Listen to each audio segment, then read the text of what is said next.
نحمده ونصلي ونسلم على رسوله الكريم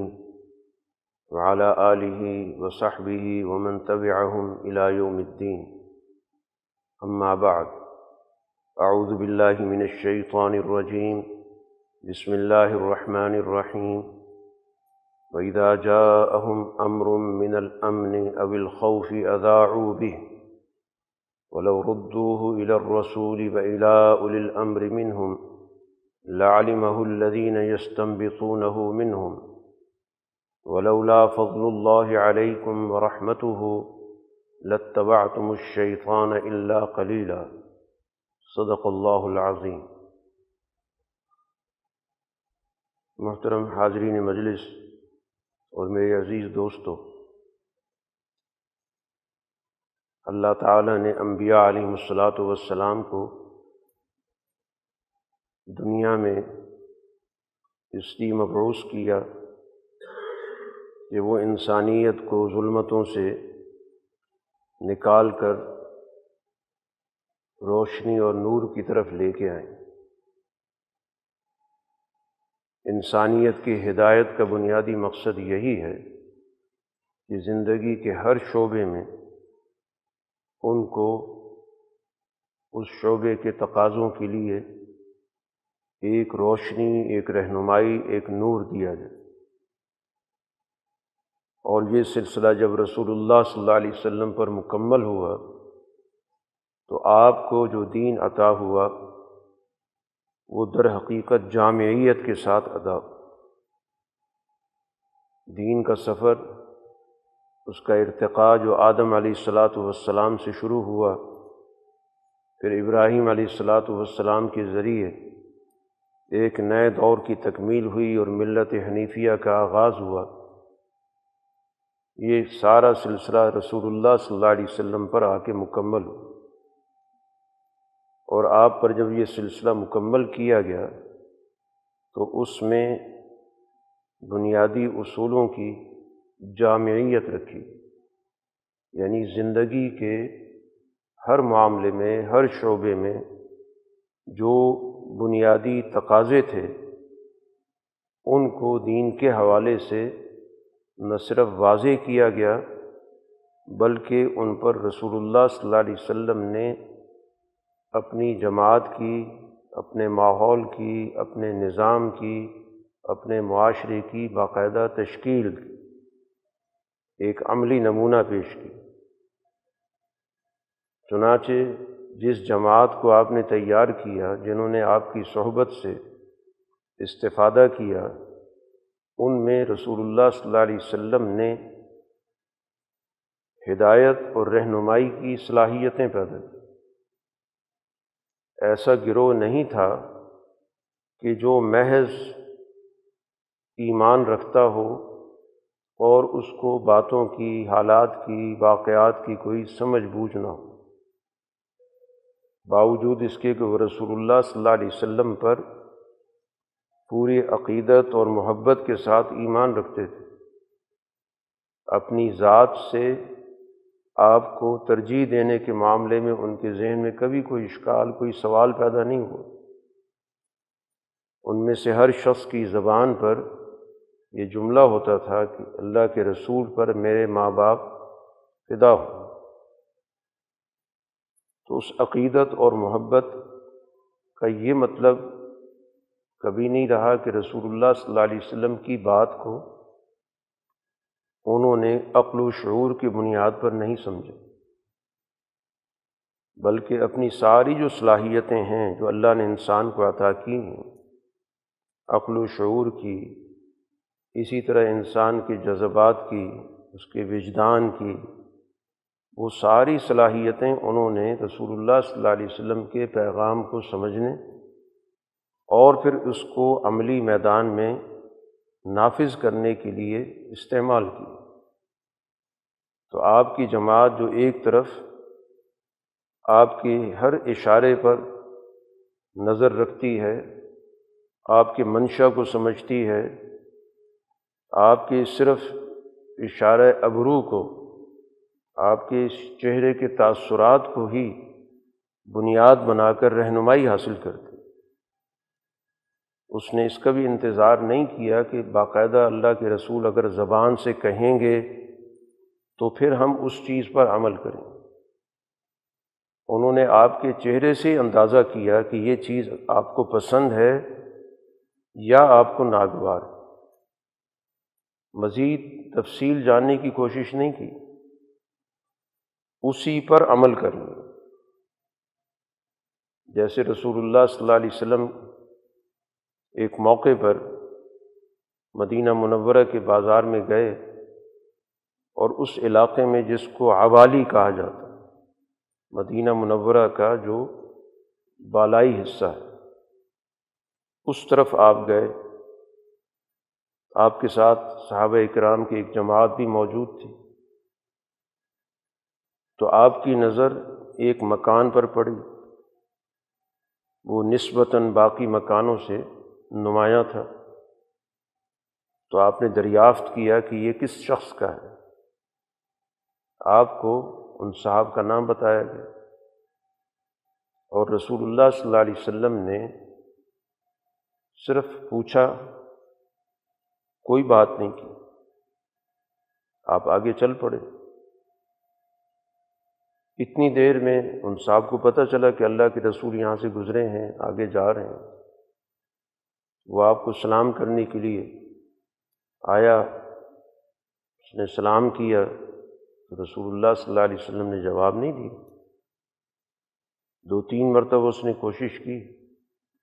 تو اس کو اندازہ ہو گیا کہ رسول اللہ صلی اللہ علیہ وسلم میری بات سن رہے ہیں، آواز سن رہے ہیں، سلام کی آواز آپ کے کان میں جا رہی ہے، لیکن آپ جواب نہیں دے رہے، تو یقیناً کوئی ایسی بات ہوئی ہے جو رسول اللہ صلی اللہ علیہ وسلم کی منشا کے خلاف ہے۔ تو ارد گرد کے لوگوں سے پوچھا کہ کیا معاملہ ہے، کیا ماجرا ہے؟ تو انہوں نے کہا کہ ہمارے علم میں بھی کوئی باقاعدہ نہیں ہے، صرف معاملہ اتنا ہوا ہے کہ رسول اللہ صلی اللہ علیہ وسلم تمہارے گھر کے پاس سے گزرے تو صرف دریافت کیا کہ یہ کس کا ہے، بس، اور کوئی بات نہیں ہے۔ اب وہ صاحب پلٹتے ہیں، واپس جاتے ہیں، اور ان کے گھر کا جو نمایاں حصہ تھا، جس کی بنیاد پر وہ اس علاقے میں سب سے زیادہ نظروں میں آتا تھا، وہ جو اس کا اوپر کا حصہ تھا، نمایاں حصہ تھا، اس کو جا کے انہوں نے گرا دی، عام مکانوں کی طرح کی سطح پر اس کو لے آئے۔ کچھ دنوں کے بعد رسول اللہ صلی اللہ علیہ وسلم کا پھر ادھر سے گزر ہوا، تو آپ نے دریافت کیا، آپ کی نظر پڑی، آپ نے کہا کہ اس مکان کا کیا ہوا؟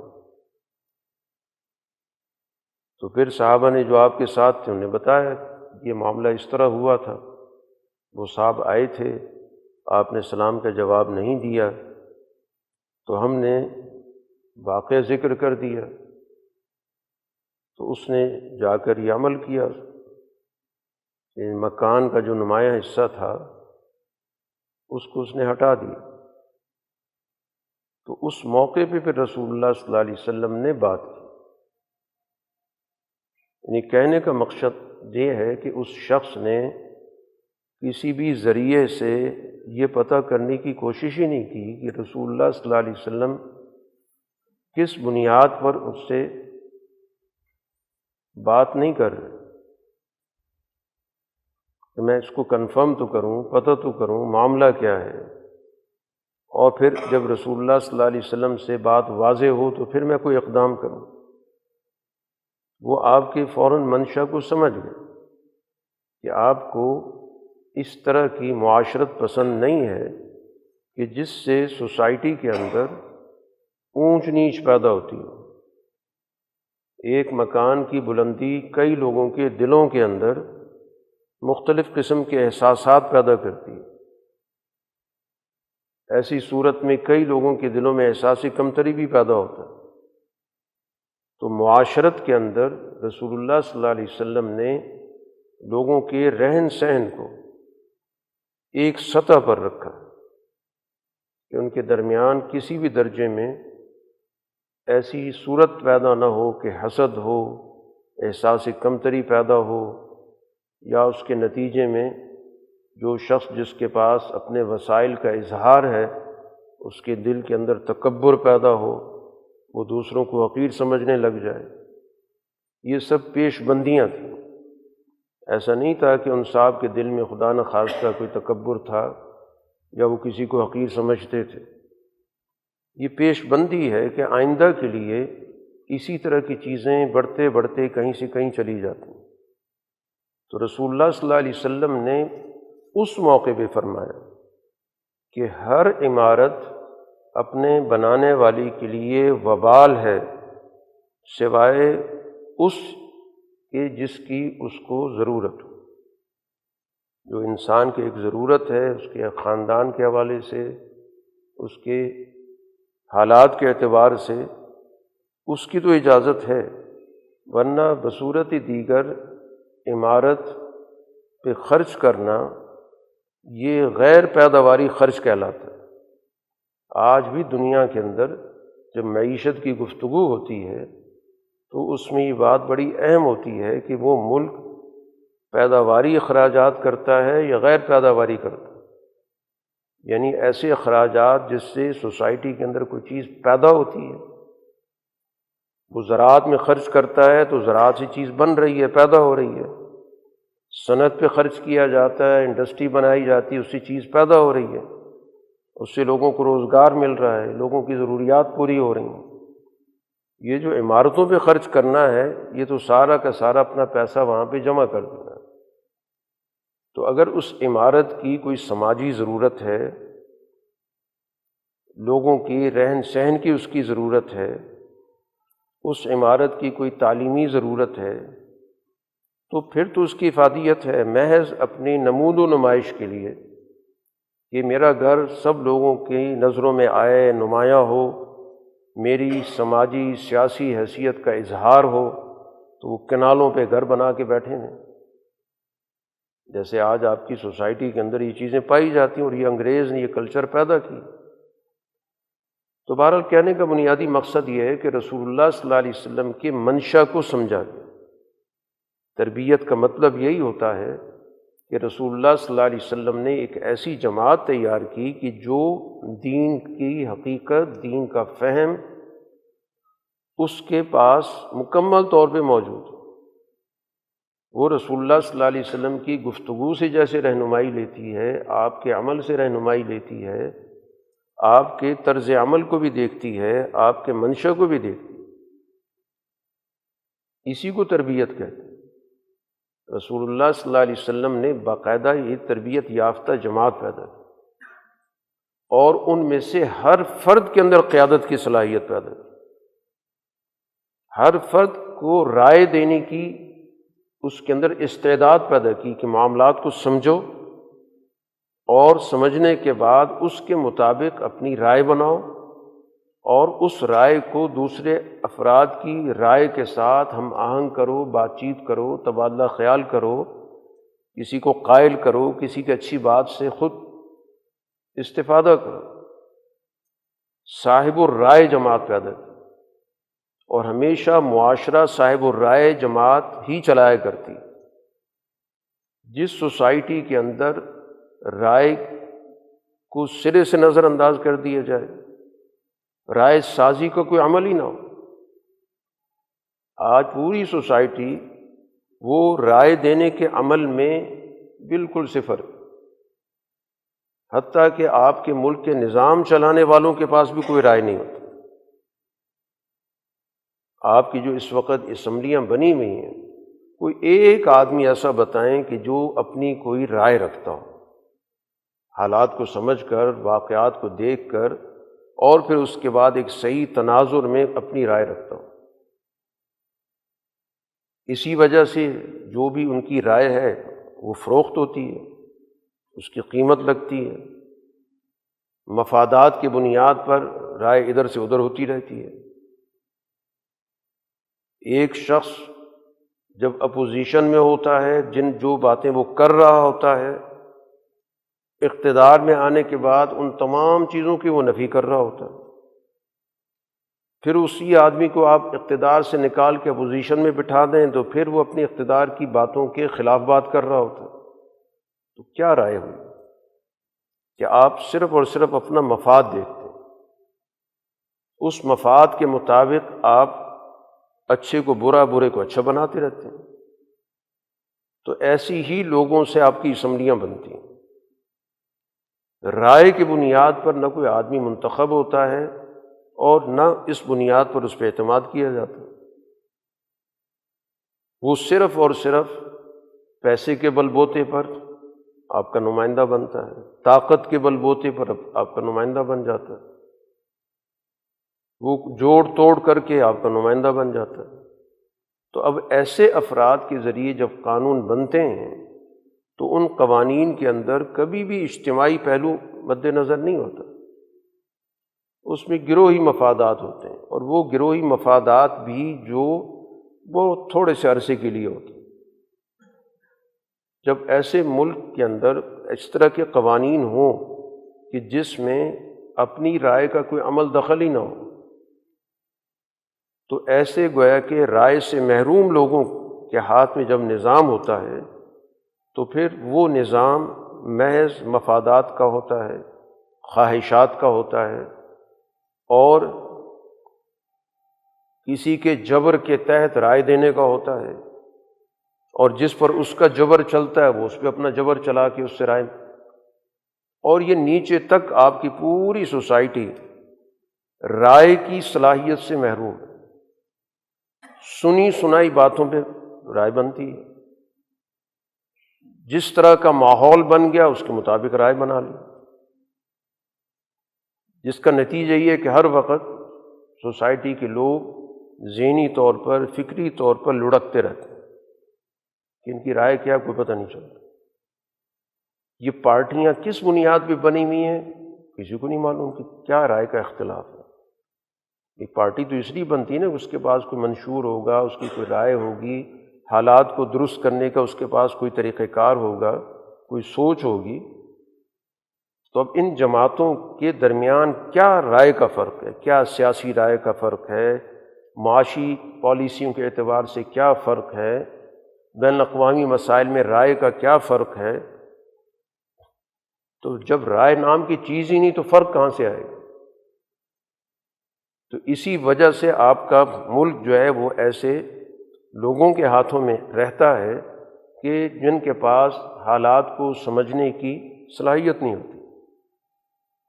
وہ اپنی ذاتی خواہشات کی بنیاد پہ فیصلے کرتے ہیں یا کسی کے اعلی کار بن کے فیصلہ کرتے ہیں۔ تو دین تو اپنے ماننے والے لوگوں کے اندر رائے پیدا کرتا ہے کہ اپنی رائے بناؤ، اور بغیر رائے کے، بغیر سوچ و سمجھ کے بات کہنے کی دین حوصلہ شک نہیں کرتا۔ قرآن حکیم نے ذکر کیا کہ وَإِذَا جَاءَهُمْ أَمْرٌ مِّنَ الْأَمْنِ أَوِ الْخَوْفِ أَذَاعُوا بِهِ، اس گروہ کی قرآن نے یہاں پر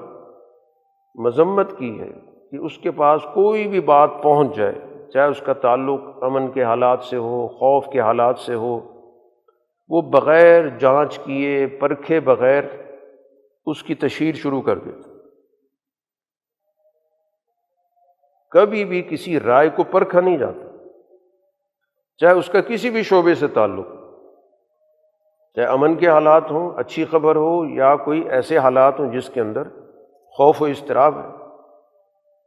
اب اس کے بعد قرآن حکیم کہتا ہے کہ اس طرح کی جو بیمار ذہنیت کے لوگ ہیں جو اس معاشرے کے اندر منافقین کی صورت میں موجود تھے، تو ان کے اس رویے کی قرآن حکیم نے نہ صرف مذمت کی بلکہ اس کے بعد قرآن حکیم نے باقاعدہ ایک تعلیم بھی دی کہ ہونا کیا چاہیے، طریقہ کار کیا ہے کہ اگر وہ کسی بھی معاملے کو، کوئی بھی ان کے سامنے جو معاملہ پیش آ رہا ہے، چاہے اس کا تعلق امن کے ماحول سے ہے، چاہے اس کا تعلق خوف کے ماحول سے ہے، چاہے اس کا تعلق جنگ کے ماحول سے ہے، چاہے اس کے صلح سے تعلق ہے، چاہے وہ معیشت کا مسئلہ ہے، معاشرت کا مسئلہ ہے، جس شعبے سے بھی اس کا تعلق، آپ کو رجوع کرنا چاہیے اس جماعت کی طرف جس کو قرآن نے کہا وَلَوْ رُدُّوهُ إِلَى الرَّسُولِ وَإِلَىٰ أُولِي الْأَمْرِ مِنْهُمْ، کہ رسول اللہ صلی اللہ علیہ وسلم اس وقت حیات تھے تو ان کو چاہیے کہ آپ کے پاس آئیں، اس خبر کے مطابق آپ سے رہنمائی لیں، اس کی حقیقت حال پتہ کریں، رسول اللہ صلی اللہ علیہ وسلم جو اس میں رہنمائی دیں، جو آپ تجزیہ کریں، اس سے استفادہ کریں۔ اور پھر دوسرا قرآن حکیم نے کہا کہ جن کے پاس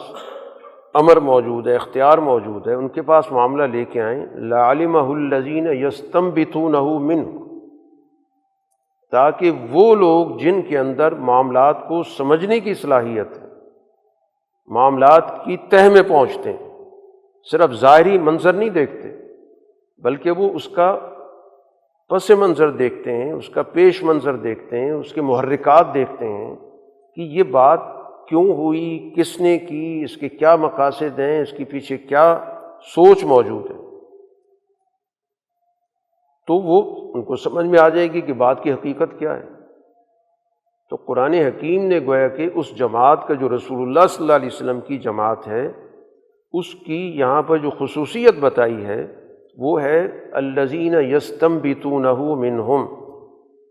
کہ وہ چیزوں کو تہ میں جا کر، اس کے پس منظر میں جا کر، بجائے اس کے ظاہر سے متاثر ہونے کی بجائے اس کی پیچھے محرکات کو دیکھ کے فیصلہ کرتی۔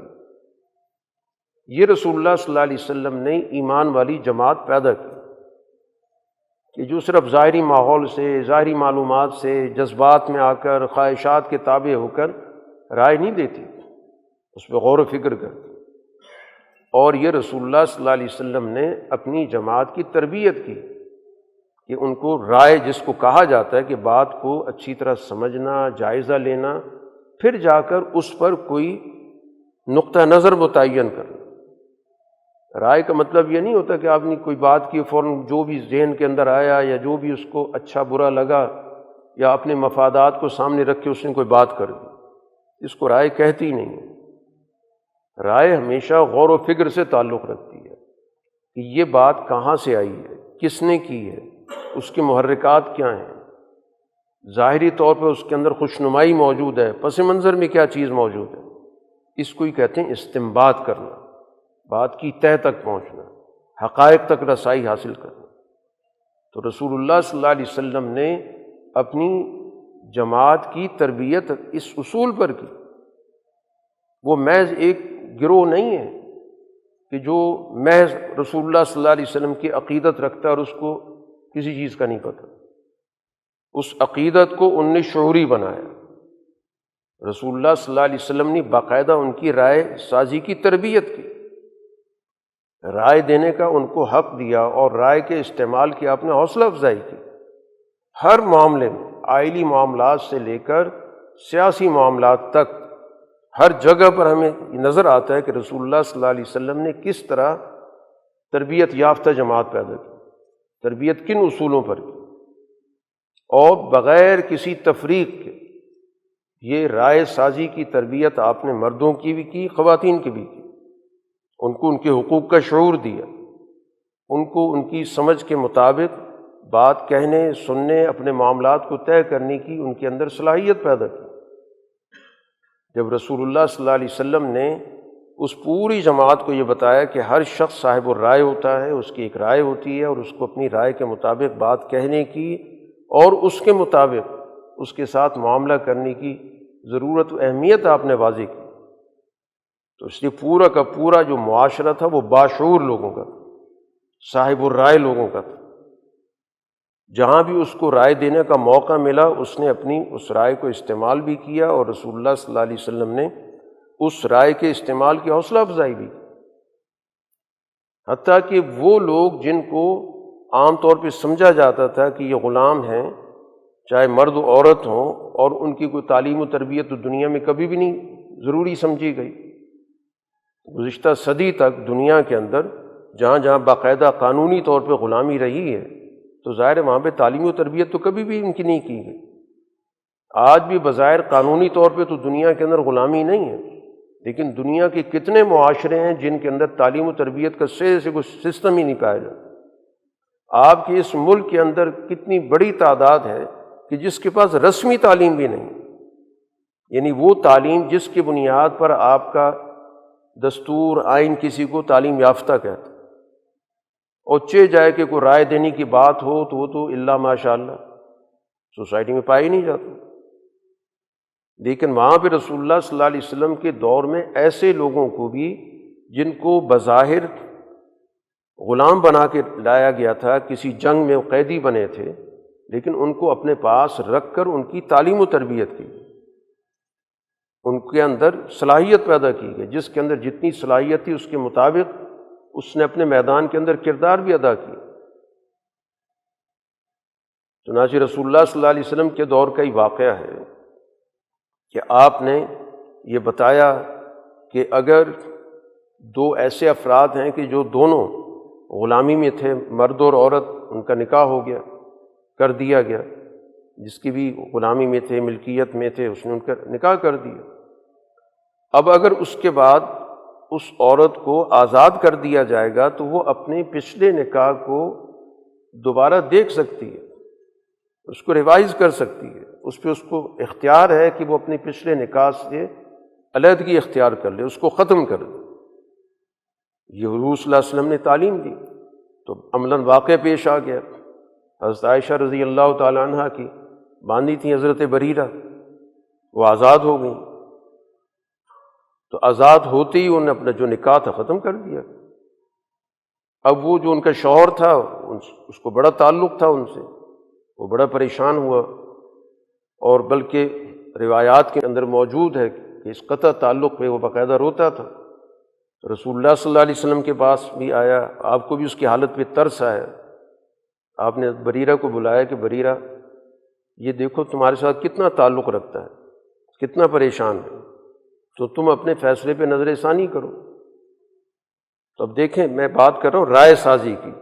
کہ بریرہ جو ایک غلام عورت ہے وہ رسول اللہ صلی اللہ علیہ وسلم سے پلٹ کے پوچھتی ہے کہ اللہ کے رسول یہ آپ کا حکم ہے یا آپ کا مشورہ ہے؟ آپ نے فرمایا حکم نہیں، مسئلہ وہی ہے، اختیار تمہارا ہے، تم نے فیصلہ کرنا ہے، میں تو صرف ایک مشورہ دے رہا ہوں۔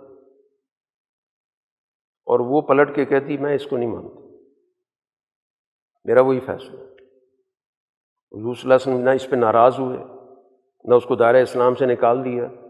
نہ کسی اور کو اشتعال آیا کہ اللہ کے رسول کی بات کو رد کر رہی ہے۔ یہ وہ معاشرہ تھا جس میں باقاعدہ رسول اللہ صلی اللہ علیہ وسلم نے جو کہا، جس پہ تربیت کی، اس پہ باقاعدہ عمل کر کے بھی بتایا۔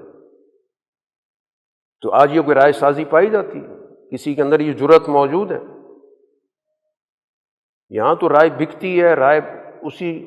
پیسوں کے ذریعے بنتی بگڑتی ہے۔ تو ایک ایسی سوسائٹی جس کے اندر افراد اپنی کوئی رائے نہیں رکھتے ہوں، حتیٰ کہ نظام چلانے والوں کے پاس بھی اپنی کوئی رائے موجود نہ ہو، ان کے پاس اختیارات موجود ہیں لیکن وہ اس چیز کو سمجھتے ہی نہیں ہے۔ دفاع اس کے پاس ہے جس کو دفاع کے الف بے نہیں آتی، خارجہ جس کے پاس ہے اس کو خارجہ امور کا پتہ ہی نہیں ہے، تعلیم کا شعبہ جس کو آپ نے دے رکھا ہے اس کو تعلیم کے تے کا نہیں پتہ۔ ابھی پنجاب اسمبلی کی ایک پوسٹ چل رہی ہے کہ وہاں پر ایک صاحب کو وزیر بنایا، وہ کہتا ہے یہ ہے کیا چیز جس کی مجھے وزارت دی گئی ہے؟ سارے مل کے لگے ہیں اس کو سمجھانے کے لیے، اسپیکر بھی لگا ہوا ہے کہ اس کا یہ مطلب ہے، اس کا یہ مطلب ہے۔ اب جس آدمی کو اس کا ہی نہیں پتہ وہ اس شعبے کے بارے میں کیا کرے گا؟ وہ ظاہر وہاں کے جو سیکریٹری ہوگا، جو اس کو چلانے والا ہو، اس کے اشارے پر ناچے گا، اور ہر وزیر ناچتا ہے۔ کسی وزیر کو بھی اپنے شعبے کا کچھ پتہ نہیں، اور جو رائے دیتے ہیں انہی کو کل ان کو نکال دیں آپ حکومت سے، پھر اس کے بعد ان کی باتیں دیکھیں۔ جب یہ حکومت میں نہیں تھے اس وقت کیا کہتے تھے، حکومت میں آ گئے اب کیا بولتے ہیں، جب نکال دیں گے پھر کیا کہیں گے؟ یہ رائے ہے؟ ایسے لوگوں کے ہاتھ میں تو حکومتیں ہیں۔ تو جس شعبے کے اندر جو بھی آپ کا بزر جمہر پایا جاتا ہے وہ اس کے پاس کوئی رائے موجود نہیں، پڑھا لکھا طبقہ سمجھا جاتا ہے جو عدالتوں میں بیٹھتا ہے، جس کو آپ جج کہتے ہیں کہ بڑا پڑھتا ہے، بڑا قانون کا اسے پتہ ہوتا ہے۔ ان کی حالت آپ دیکھیں، وہ کیسے فیصلے کرتے ہیں، جس طرح کا ان پہ دباؤ پڑتا ہے، جیسے تقاضے ہوتے ہیں اس کے مطابق وہ اپنی رائے بناتے رہتے ہیں، ہر چیز ان کی قانونی بن جاتی ہے۔ اور اس پہ پھر بات کرنا بھی توہین عدالت بن جاتی ہے،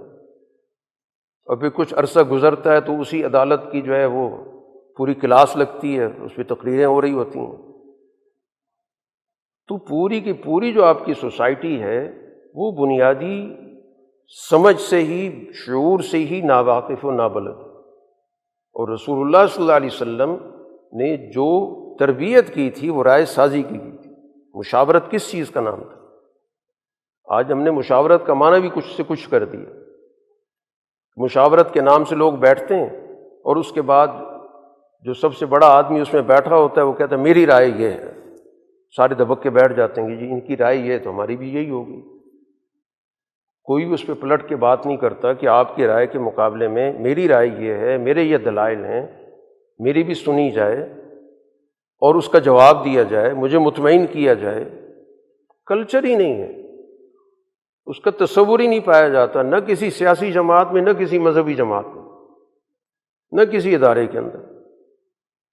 حالانکہ مشاورت تو نام ہی اس چیز کا ہوتا ہے کہ تمام افراد اس معاملے کو اپنی دیانت کے ساتھ، اپنی سمجھ کے ساتھ، اپنے شعور کے ساتھ بیان کرتے ہیں، دلائل دیتے ہیں، دوسرے کے دلائل کا جائزہ لیتے ہیں اور پھر اس کے بعد کسی نتیجے پہ پہنچتے ہیں۔ اسی کو مشاورت کہتے ہیں۔ رسول اللہ صلی اللہ علیہ وسلم جیسی اولو العزم پیغمبر نے، خاتم النبیین نے کتنے موقعوں پر دوسروں کی رائے کو قبول کر لیا، اپنی رائے پر اصرار نہیں کی۔ یہ تھی کہ تربیت کی گئی کہ جو ایک رائے دیتا ہے اور رائے دینے والے اگر کسی معاملے کے اندر مصر ہیں، ان کی ایک رائے ہے، اس پہ ان کی زیادہ سے زیادہ اس پر جمع ہے، وہ قبول کر لیا جائے۔ غزوہ بدر کے آپ معاملات دیکھ لیں، غزوہ احد کے معاملات دیکھ لیں، غزوہ خندق کے معاملات دیکھ لیں، رسول اللہ صلی اللہ علیہ وسلم نے اس عمل کو کہ ان سب کو آپ نے اعتماد میں لے کر، ان کی رائے کو سامنے رکھ کر ان کے اندر یہ حوصلہ پیدا کی۔ بے حوصلہ جماعت نہیں تھی، وہ اپنی رائے دیتی تھی۔ جب حضور صلی اللہ علیہ وسلم نے بدر کے موقع پر ایک جگہ پڑاؤ کیا تو آپ سے باقاعدہ پوچھا کہ اللہ کے رسول یہ جو آپ نے پڑاؤ کیا ہے یہ وہی اللہ کی طرف سے کہا گیا ہے یا آپ نے خود اندازہ لگایا؟ تو آپ نے کہا میں نے خود اندازہ لگایا۔ انہوں نے کہا نہیں، یہ جگہ مناسب نہیں، فلاں جگہ زیادہ مناسب ہے۔ اس کی وجہ بھی بتائی تو رسول اللہ صلی اللہ علیہ وسلم اس کی رائے کے اندر آپ کو وزن نظر آیا تو آپ نے اس پہ عمل کر لیا۔ تو اس طرح حوصلہ بڑھا ہے۔ اس لیے ہر شخص اپنی جگہ پہ ایک پورا قائد تھا، پورا رہنما تھا، اور یہ ابتدا سے ہی رسول اللہ صلی اللہ علیہ وسلم کی تربیت سے ان میں یہ چیز منتقل ہوئی۔ اب آپ دیکھیں حضرت معاذ بن جبل نوجوان ہیں، 20-25 سال کے درمیان ان کی عمر، رسول اللہ صلی اللہ علیہ وسلم ان کو ذمہ داری دے دیتے ہیں یمن کی، جاؤ وہاں کا نظام جا کے سنبھالو، اور ساری ذمہ داریاں وہاں پہ انتظامیہ کی بھی، قانون کی بھی، عدالت کی بھی، ظاہر اس دور کے اعتبار سے گورنر کے بعد سارے کام ہوتے تھے۔ تو آپ نے ان کا جائزہ لیا کہ ذمہ داری ان کو دی گئی تو ان کا فہم کیا ہے، کیا کریں گے وہاں پہ جا کے۔ تو باقاعدہ آپ نے ان سے بات چیت کی، مکالمہ کیا، یا آج کی زبان میں آپ کہہ لیں کہ انٹرویو کیا کہ کیسے فیصلے کرو گے وہاں پہ۔ انہوں نے کہا میرے پاس قرآن کا علم ہے، میں اس کے مطابق فیصلے کروں۔ آپ نے کہا ہو سکتا ہے وہ معاملہ تمہیں قرآن کے اندر نظر نہ آئے، پھر کیا کرو گے؟ کیونکہ ظاہر ابھی تو وہی آ رہی ہے۔ تو انہوں نے کہا پھر میں نے آپ کو دیکھا، آپ کی سنت کو دیکھا، میں یہاں مدینے کے اندر رہا ہوں، آپ کی گفتگو سنی، آپ کی رہنمائی دیکھی، جو آپ کی حدیث ہے، آپ کی سنت ہے، وہ میرے سامنے موجود ہے کہ آپ کیسے فیصلے کرتے رہے، کیسے رائے دیتے رہے، کیسے رہنمائی کرتے رہے۔ تو اس سے میں نے جو کچھ سیکھا میں اس کو کام میں لاؤں گا، اس کے مطابق فیصلہ کروں گا۔ آپ نے پوچھا اچھا وہ چیز میری سنت میں نہ ہو، کوئی ایسا مسئلہ پیش آ گیا جو مدینے میں آیا ہی نہیں کسی کے سامنے کہ اس پہ کوئی رائے دی جاتی، رہنمائی دی جاتی، ہو سکتا ہے یمن کے اندر وہ مسئلہ پیش آ جائے، تو مختلف ماحول ہیں، مختلف کلچر ہیں، مختلف مسائل ہیں۔ تو اس پہ انہوں نے کہا کہ پھر میں اپنی رائے کو بھرپور طریقے سے قرآن و سنت کی روشنی میں استعمال کروں اور میں کوئی کوتاہی نہیں کروں۔ کسی کو اجتہاد کہا گیا کہ جتنی مجھے اللہ تعالیٰ نے سوچنے کی سمجھنے کی صلاحیت دی، جتنا میرے پاس قرآن و حدیث کا علم موجود ہے، میں اس کی روشنی میں اپنی رائے استعمال کروں۔ تو رسول اللہ صلی اللہ علیہ وسلم بہت خوش ہوئے، مطمئن ہوئے، ان کے سینے کو تھپتھپایا، شاباش دی، اور کہا اللہ کا شکر ہے کہ جس نے اللہ کے رسول کے نمائندے کو اس بات کی توفیق دی جو اللہ اور اللہ کے رسول کو پسند ہے، ان پہ اعتماد کر کے ان کو بھیجا ہے۔ یہ ہوتا ہے ایک صحیح نظام کہ جس کے اندر افراد کو مکمل طور پہ تربیت یافتہ بنایا جاتا ہے، ان کی سوچ کو سیکل کیا جاتا ہے، ان کے اندر معاملات کی سوجھ بوجھ پیدا کی جاتی ہے، ان کی صلاحیتوں کو ترقی دی جاتی ہے۔ اس لیے ان میں سے جس کے پاس بھی ذمہ داری آتی ہے اس ذمہ داری کو سنبھالنے کی اس میں اہلیت ہوتی ہے۔ اور یہ کیفیت جیسے میں نے ابھی عرض کیا کہ رسول اللہ صلی اللہ علیہ وسلم کی یہ تربیت معاشرے کے ہر فرد کے لیے تھی۔ خود رسول اللہ صلی اللہ علیہ وسلم کی صحبت میں ازواج مطہرات نے کئی معاملات میں آپ کو رائے دی اور آپ نے اس رائے پہ عمل کیا، وہاں پر اس کو رد نہیں کر دیا گیا کہ تمہیں معاملات کا کیا پتہ، میں جانتا ہوں، مجھے لوگوں سے واسطہ پڑتا ہے۔ یہ جو ہمارے یہاں ایک انداز پایا جاتا ہے اپنی رائے کو ٹھونسنے کا، وہاں کہیں بھی آپ کو نظر نہیں آئے سوائے ایک صورت کے جب اللہ کی وحی آئے، تو اللہ کی وحی کے ظاہر خود رسول اللہ صلی اللہ علیہ وسلم بھی پابند ہوتے ہیں اور امت تو ظاہر اس کی پابند ہوتی ہی ہوتی ہے، لیکن باقی سارے معاملات کے اندر رسول اللہ صلی اللہ علیہ وسلم نے اپنی رائے سے یا تو متفق کیا، قائل کیا، یا پھر کسی کی رائے خود قبول کر لی۔ کسی موقع پر بھی آپ نے اس کو انا کا مسئلہ نہیں بنایا، کبھی بھی آپ نے اپنی حیثیت نہیں جتائی، حالانکہ آپ کی حیثیت جیسی کسی کی حیثیت ہے ہی بھی نہیں، ہر جگہ پہ حوصلہ افزائی کی، حتیٰ کہ جو قرآن کے اندر مشاورت کی آیت موجود ہے، اگر آپ اس کا پس منظر دیکھیں کہ یہ آیت نازل ہو رہی ہے غزوہ احد کے بعد، اور غزوہ احد سے پہلے جو مشاورت ہوئی جس میں موضوع بحث یہ تھا کہ اس وقت قریش بڑی تعداد میں پوری طاقت کے ساتھ پوری تیاری کے ساتھ آ رہے ہیں، تو اب ان کے مقابلے کی کیا حکمت عملی ہونی چاہیے؟ تو خود آپ کی رائے بھی یہ تھی، بڑے صحابہ کی بھی یہی رائے تھی کہ ہمیں مدینہ کے اندر رہ کر اپنی دفاع کی صورت پیدا کرنی چاہیے،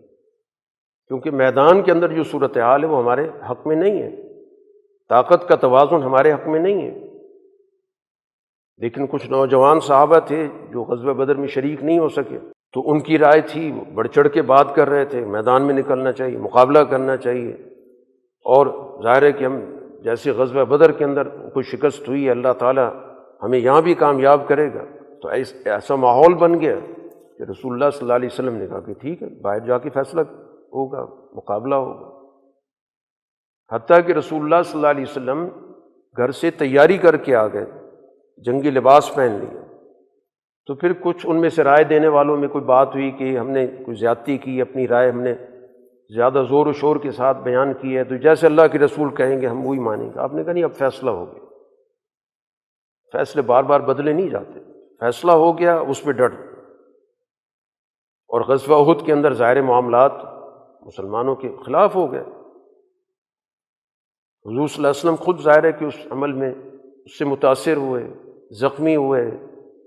آپ کے محبوب ترین چچا شہید ہو گئے حضرت حمزہ رضی اللہ تعالیٰ عنہ، کئی شہادتیں ہوئیں،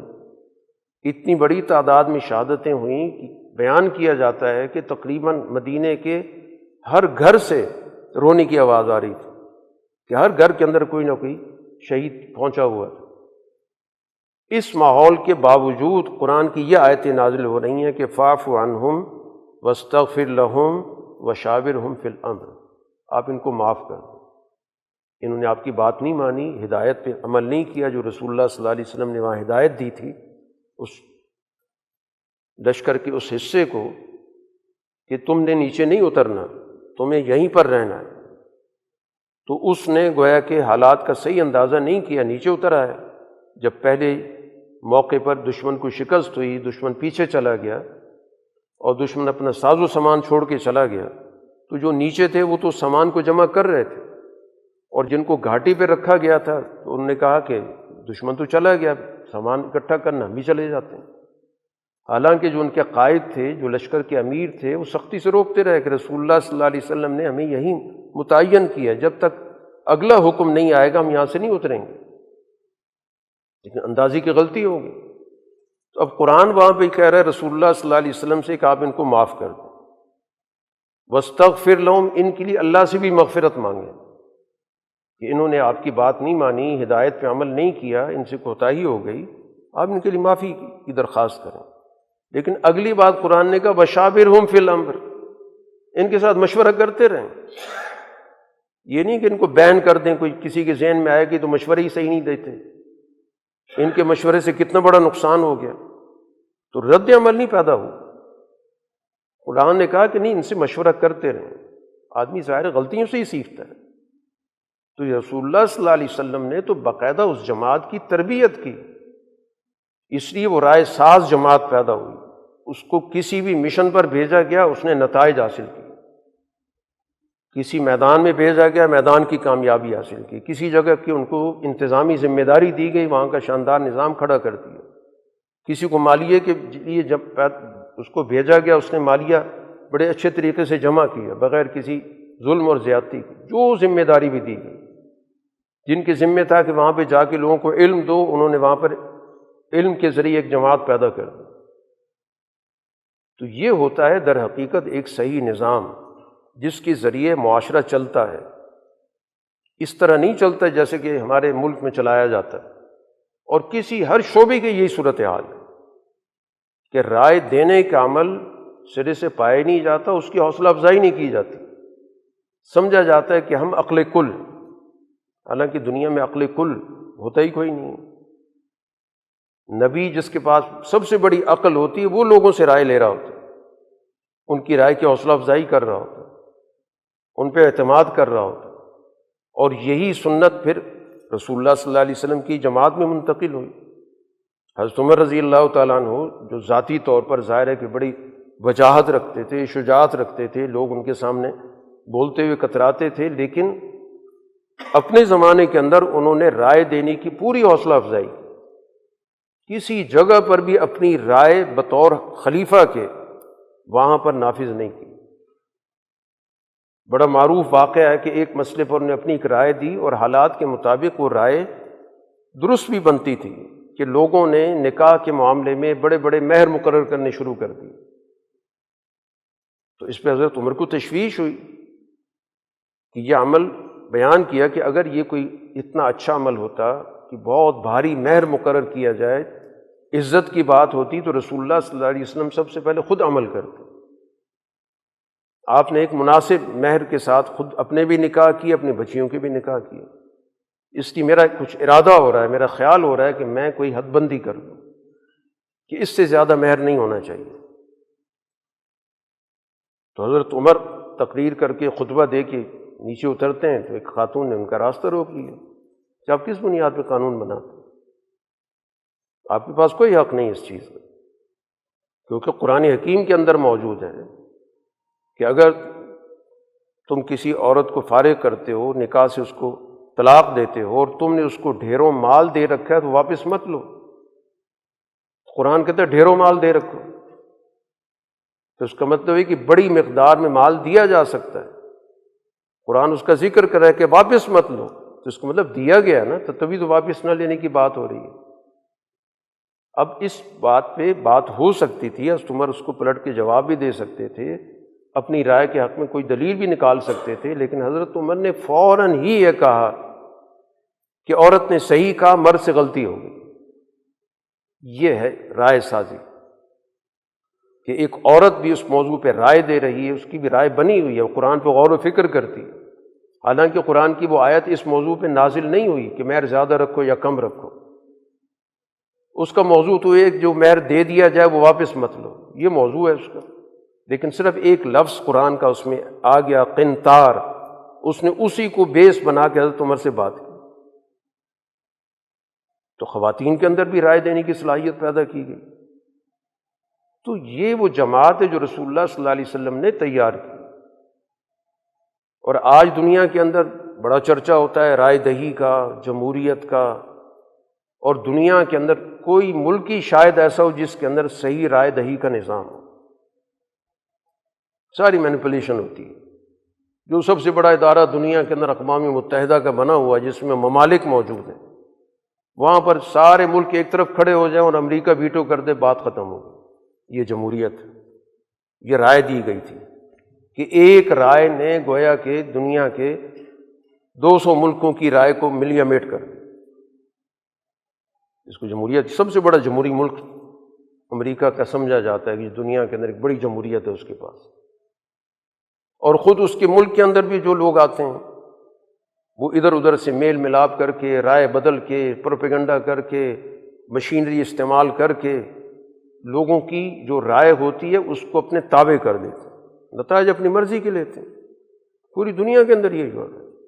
آپ کے پڑوس میں جو دنیا کی سب سے بڑی جمہوریت کہلاتی ہے، وہاں پر ساری گفتگو ہو رہی ہے کہ ووٹ چور ہو جائے، کہ ووٹ کسی کو دیتے ہیں، کسی اور کے نام پہ اس کو شمار کر لیا جاتا ہے۔ پاکستان تو اس معاملے میں ماشاءاللہ سب سے آگے ہے۔ اس کا ہر الیکشن جو ہے اس کے اندر نئے نئے طریقے آتے ہیں جو اس سے پہلے موجود نہیں ہوتے، ہر دفعہ نئی اصطلاحات آتی ہیں اس موضوع پر، اور دعویٰ ان لوگوں کا ہوتا ہے کہ جی ہمارے یہاں بڑی جمہوریت ہے، ہم تو رائے سے فیصلہ کرتے ہیں۔ یہ رائے سے فیصلہ ہے کہ ادھر ادھر کے لوگ جمع کیے، پیسے دیے، ان کے ذریعے قانون بنوایا، آئین میں ترمیم کروا لی، خرید و فروخت کے ذریعے۔ وہ آدمی کہتا ہے، یہ کسی اور پارٹی کی طرف سے وہ آیا تھا، وہ کہتا ہے میں تو خود وہاں پیسے دے کے میں سینیٹر بنا ہوں۔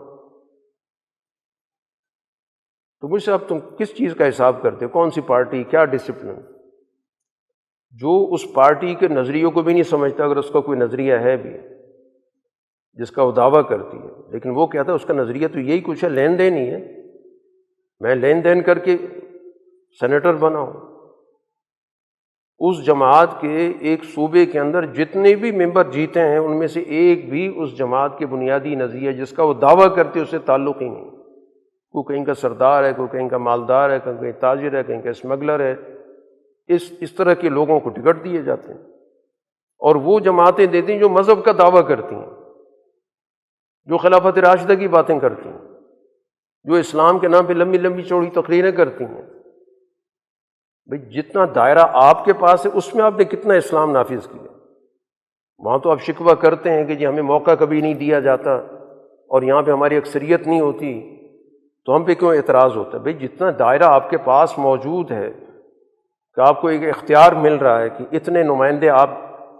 اسمبلی میں پہنچا سکتے ہیں، وہ کتنے آپ نے کام کے پہنچائے، کتنے اس میں رائے رکھنے والے ہیں، کتنے آپ کے نظریہ جس کا آپ دعویٰ کرتے ہیں اس نظریے سے ان کا کیا تعلق؟ ساری جماعتوں کا یہی حال ہے، نظام چلانے والوں کا بھی یہی حال ہے، اداروں کا بھی یہی حال ہے کہ وہاں پر رائے دینے کا عمل سرے سے موجود ہی نہیں ہے، سوچنے کا عمل موجود نہیں ہے، کسی موضوع پر تبادلہ خیال کا کوئی ماحول نہیں پایا جاتا۔ تو نتیجہ پھر ظاہر ہے یہ نکلے گا جو سوسائٹی کے اندر موجود ہے کہ جس کو جہاں پر بھی موقع ملتا ہے وہ دوسرے کو دباتا ہے۔ جو پورا معاشرہ ہمارا ڈپریس ہے اسی وجہ سے کہ وہ اوپر سے نیچے تک سلسلہ یہی چل رہا ہے۔ تو اس وجہ سے گویا کہ ہمیں رسول اللہ صلی اللہ علیہ وسلم کی اس حکمت عملی کو سمجھنا ہے، اور آپ کی جماعت صحابہ کی حکمت عملی کو سمجھنا ہے کہ انہوں نے دنیا کے اندر کس طرح لوگوں کی ذہن کے ارتقاء کے عمل کو آگے بڑھایا، کس طرح ان کو باشعور بنایا، کس طرح اس قابل بنایا کہ وہ باقاعدہ گفتگو کرتے ہیں، رائے دیتے ہیں، اپنی رائے پہ اصرار کرتے ہیں، دلائل دیتے ہیں۔ حضرت عمر 2.5 مہینے تک عراق کی زمینوں پر گفتگو کرتے رہے، بحث ہوتی رہی، رائے دیتے رہے، ہر آدمی اپنی بات کر رہا تھا وہاں پہ۔ حضرت عمر نے کوئی ویٹو استعمال نہیں کیا کہ خلیفہ اور خلیفہ کا حکم ماننا ضروری ہے لہٰذا میں حکم دے رہا ہوں، قائل کیا، اور جب لوگ قائل ہوئے تو پھر جا کے فیصلہ ہوا۔ نظام ایسے چلا کرتے ہیں جس کو ہم عادل نظام کہتے ہیں، صالح نظام کہتے ہیں، کہ وہاں پر سوسائٹی کے لوگوں کو اپنے نظام چلانے میں شریک کیا جاتا ہے، ان کو باقاعدہ رائے دینے کا موقع دیا جاتا ہے، اس رائے پر گفتگو ہوتی ہے، اور ہمیشہ نظام صاحب الرائے لوگ چلایا کرتے ہیں، جن کی کوئی رائے ہی کوئی موجود نہ ہو۔ جیسے میں نے ابھی عرض کیا کہ جو بھی آپ کے حکومت کے لوگ ہیں ان کی کیا رائے ہے، یہ کل اپوزیشن میں تھے تو ان کے چل رہے، اب تو آپ کے پاس سوشل میڈیا موجود ہے کہ کل کی آراء کیا تھیں وہ بھی موجود ہیں، اور آج کیا کہتے ہیں وہ بھی موجود ہیں۔ کل ان کو جب نکال دیا جائے گا پھر ان کی آپ وہی رائے سن لیں، پھر کیا کہہ رہے ہوں گے۔ ہر اپوزیشن کا یہی معاملہ ہے، اپوزیشن میں کچھ اور باتیں، حکومت میں آتے ہیں کچھ اور باتیں، رائے صرف مفادات کے تابع، خواہشات کے تابع، اس کا عقل و شعور سے کوئی تعلق نہیں۔ اور ایسے ہی لوگ ظاہر ہے کہ پھر حکومت کا نظام چلا رہے ہوتے ہیں، وہ گرد و پیش بھی اسی طرح کے ان کے حواری ہوتے ہیں، اسی طرح کے موالی ہوتے ہیں، اسی طرح کے حاشیہ نشین ہوتے ہیں، اسی طرح کے طفیلی ہوتے ہیں۔ اب طفیلیوں کی یہ جماعتیں ہیں، طفیلیوں کے ادارے ہیں، تمام ادارے طفیلیوں سے بھرے ہیں کہ جو اوپر بیٹھا ہوا ہے وہ جیسے بات کرتا ہے نیچے جی حضوری شروع ہو جاتی ہے۔ کوئی ایک بھی رائے دینے کا عمل کی جرت نہیں کرتا کہ کوئی ایک رائے دے دے، اور وہ رائے جو بڑی ٹھوس ہے، جس کے پیچھے قرآن حدیث موجود ہے، اس کو رائے دینے کے لیے بھی کوئی تیار نہیں۔ تو یہ جو معاملہ ہے، ان حالات کے اندر ظاہر بات ہے کہ کسی بھی طور پر آپ اپنے پاؤں پہ کھڑے نہیں ہو سکتے۔ تو آج سب سے بڑی ضرورت اس بات کی ہے کہ ہم دین کے اس سماجی تصور کو سمجھیں کہ دین نے ایک نظام چلانے کے لیے اپنے ماننے والوں کو کس طرح کا نظام تربیت دی۔ رسول اللہ صلی اللہ علیہ وسلم نے اس طرح کی جماعت پیدا کی۔ حالات تو نئے نئے پیش آتے رہتے ہیں، معلومات آتی رہتی ہیں، اصل چیز ہے کہ ان معلومات سے کیسے استفادہ کرنا ہے، کیسے فائدہ اٹھانا ہے، کیسے حکمت عملی بنانی ہے، ان کا تجزیہ کیسے کرنا ہے، جائزہ کیسے لینا ہے۔ جیسے قرآن نے اس آیت کے اندر کہا نا لَعَلِمَهُ الَّذِينَ يَسْتَنبِطُونَهُ مِنْهُ، کہ ایک بات، ایک ہوا اڑ گئی کسی بات کی، تو جس کے اندر سمجھنے کی صلاحیت ہوگی وہ اس کی تہہ میں جائے گا کہ یہ بات کس نے کی، کہاں سے آئی، اس کے مقاصد کیا ہیں، وہ اس طرح کی بات اس نے کس مقصد کے لیے کی، تاکہ اس کا صحیح تجزیہ ہو۔ صرف ظاہری الفاظ سے متاثر ہو جانا، پروپیگنڈے سے متاثر ہو جانا۔ آج پوری سوسائٹی کی جو رائے ہے وہ میڈیا سے بنائی جاتی ہے، کسی چیز کا چرچا شروع کر دیا جائے گا، جی فلاں آدمی کی تو بڑی فالوئنگ ہو گئی ہے، بڑے اس کو جو ویوز مل رہے ہیں، وہ کیا ہے، وہ ساری کی ساری ان کی سوچ جو ہے وہ چند افراد نے اپنے قابو میں کر لی، ان کی خواہشات ابھار دیں، ان کے اندر ایسی سوچ پیدا کر دی جس کا تعلق ان کے مفادات سے، ان کے جذبات سے کھیلا گیا، ان کے احساسات سے کھیلا گیا۔ تو اس وجہ سے کم جو پڑھا لکھا آدمی ہے اس کا تو معیار یہی ہونا چاہیے، پڑھا لکھا وہی کہلائے گا جو رائے رکھتا ہو۔ ڈگریوں سے کچھ نہیں ہوتا، بڑی بڑی ڈگریاں رکھنے والے ہیں، ان کے پاس پلے میں کچھ بھی نہیں، کوئی ان کے پاس بنیادی سوچنے سمجھنے کا عمل موجود نہیں۔ تو اس وجہ سے رائے دینے کے عمل کو ہمیں سمجھنا بھی ہے، اور یہی تربیت کہ معاملات کو سمجھنا ہے، حالات کا جائزہ لینا ہے۔ جب تک صاحب الرائے افراد کی معاشرے کے اندر ایک باقاعدہ اجتماعیت نہیں پیدا ہوگی تو ظاہر بات ہے آگے بڑھنے کا راستہ نہیں ملے گا۔ محض جذبات بھڑکا دینا، محض لوگوں کو جمع کر لینا، توڑ پھوڑ کر دینا، نعرے لگا دینا، ان سے کبھی بھی حالات درست نہیں ہو سکتے۔ نعرے لگانے کا تو مطلب یہ ہو کہ اس کی عقل بند ہوگی۔ اور ایک بڑے مشہور مقرر وہ باقاعدہ کہنے لگے کہ میں جتنی بڑی بونگی بات کرتا ہوں اتنے بڑا نعرہ لگتا ہے اس پہ۔ اور حقیقت بھی ہے، کبھی آپ غور کر کے دیکھ لیں کہ جس چیز میں نعرے بازی ہو رہی تھی وہ بات ہے کیا؟ تو عقل سے اگر آدمی غور کرے گا کہ یہ بات، اس پہ نعرہ لگنا چاہیے تھا، کیونکہ اس نے جذبات بھڑکائے، کوئی بات ایسی کی جس کا حقائق سے کوئی تعلق نہیں۔ تو اس وجہ سے آج کے نوجوان کو حالات کا ادراک کرنا ہے، صحیح بات کو سمجھنا ہے، اور رائے بنانے میں وقت لگتا ہے، تربیت اس کے لیے چاہیے ہوتی ہے۔ اس کے لیے اپنے جذبات کو ایک طرف رکھنا ہوتا ہے، عقل و شعور کو کام میں لانا ہوتا ہے، اپنی اس صلاحیت کو بڑھانا ہوتا ہے، اپنے مطالعے کو بڑھانا ہوتا ہے، تاریخ کا جائزہ لینا ہوتا ہے، ایسی لوگوں کی تاریخ سے اپنے آپ کو جوڑنا ہوتا ہے کہ جو دنیا کے اندر صاحب الرائے ہو کر وہ کردار ادا کرتے ہیں۔ وہ تعداد میں چاہے تھوڑے ہوں لیکن وہ ہمیشہ سوسائٹی کے اندر اپنا غلبہ رکھتے ہیں، اپنا وقار رکھتے ہیں، وہ مفادات کی انک سے نہیں دیکھ رہے ہوتے۔ تو ایسے افراد کو تاریخ کی تسلسل کے اندر موجود رہیں، اس جماعت کو، ان افراد کو، ان شخصیات ان کا جائزہ لینا، ان کا مطالعہ کرنا، ان کے فہم و بصیرت سے استفادہ کرنا، یہ آج کے نوجوان کی ذمہ داری ہے کہ وہ اپنے آپ کو صاحب الرائے بنائیں، اور جب صاحب الرائے بنیں گے تو پھر درست رائے کی طرف بھی آئیں گے۔ ہو سکتا ہے بسا اوقات رائے دینے کے اندر غلطی ہو جائے تو وہ کوئی نقصان دہ نہیں ہوتی، لیکن سرے سے رائے دینے کا عمل ہی ختم کر دیا جائے، یہ سب سے زیادہ نقصان دہ ہے، کیونکہ انسان بنتا ہی اسی چیز سے۔ باقی تو ریوڑ ہیں، گلے ہیں، بھیڑوں کو آپ ایک آدمی جو ہے وہ ہانک لیتا ہے، تو آج بھی ہمارا پورا معاشرہ وہ ایک بھیڑ کی صورت اختیار کر چکا ہے۔ کبھی کوئی آتا ہے ڈنڈا چلا دیتا ہے، کبھی کوئی آتا ہے آواز نکال کے اپنے ساتھ ملا لیتا ہے۔ تو اس لیے انسان کو بطور انسان کے رائے والا ہونا چاہیے، اور اس رائے کے حصول کے لیے جو جو تقاضے ہیں، جو جو تربیت کی ضرورت ہے،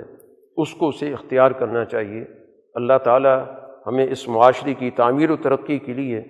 صحیح معنوں کے اندر جس عقل و شعور کی ضرورت ہے اس کو حاصل کرنے کی اور اس کے مطابق اپنی اجتماعیت پیدا کرنے کی توفیق عطا فرمائے۔ وآخر دعوانا ان الحمد للہ رب العالمین۔